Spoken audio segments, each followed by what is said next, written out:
The dead internet theory is a conspiracy theory that emerged on 4chan around the late 2010s.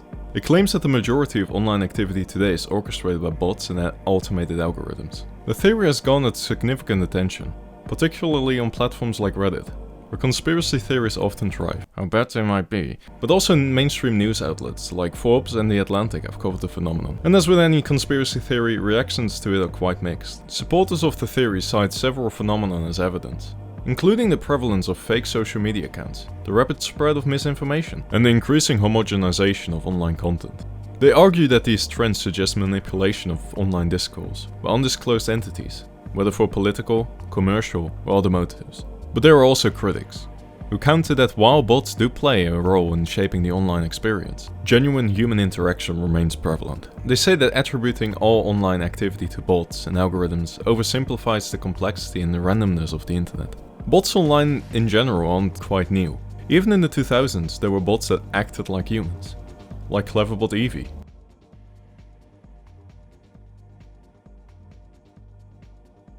Not happy.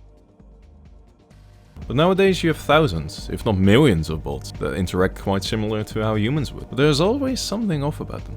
Either it be repeated text, sentences that don't make any sense, or interactions with things that no human would interact with.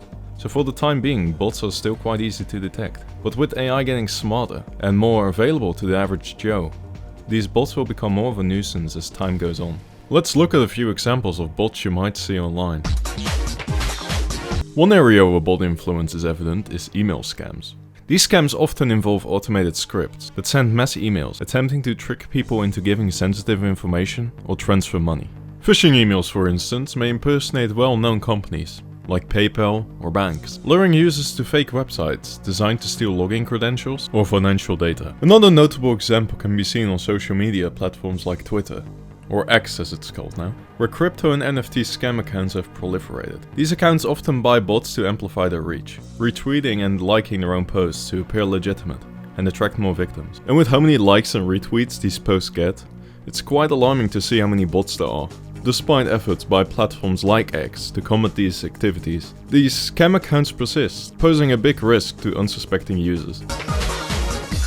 Additionally, the influence of bots extend beyond the ordinary users to encompass public figures and celebrities. A study conducted by the Washington Post showed that a significant portion of Twitter followings of notable figures, including politicians like Joe Biden, may consist of bots. The study found that approximately half of Biden's Twitter followers exhibit bot-like behavior. And of course, this raises questions about the authenticity of social media metrics and the potential manipulation of public perception.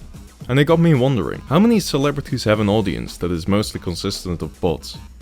But I guess sadly, I will never know. Some time ago I saw 2 comments while listening to music on YouTube. 2 bait comments from people with MrBeast profile pictures. They both got a ton of engagements on their comments as well. And it's not like these accounts are some no-name randos. No, they're both verified, and they have over 100k subscribers. Yet when you try to look them up, they don't exist anymore. These are what you call bot farm resale accounts. These people make an account, then buy cheap followers, or bait them, and then sell the account for quite a bit of money. The term content farm basically means an account that churns out a large volume of low quality content, with its goal to generate revenue. In the past, this was done by humans. Take for example the thousands of DIY channels on YouTube that offer no practical or even dangerous DIY tips. But thanks to the rise of commercial use of AI, this process can be automated, and it's quite easy to do.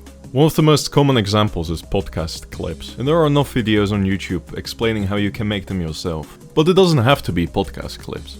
People like informative videos, documentaries, history, science, you name it. Let's say you want to make a content farm account about history. You get ChatGPT to make a script, you then run that script through a text-to-speech program, and you let AI handle the visuals and the subtitles. In the heart of the Mediterranean, a civilization... There you have it. And social media sites are full of these, ever since they started using short video formats like Shorts and Reels, sucking in thousands of viewers every video. But due to AI still not being all too good, it often makes mistakes, which is why you should always take these videos with a grain of salt.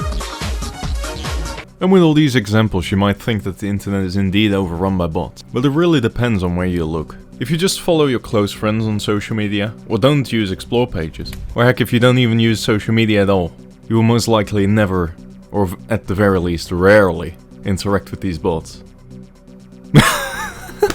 Just kidding, they're fucking everywhere. So do I believe in the dead internet theory? Kind of. I mean, I myself am a computer.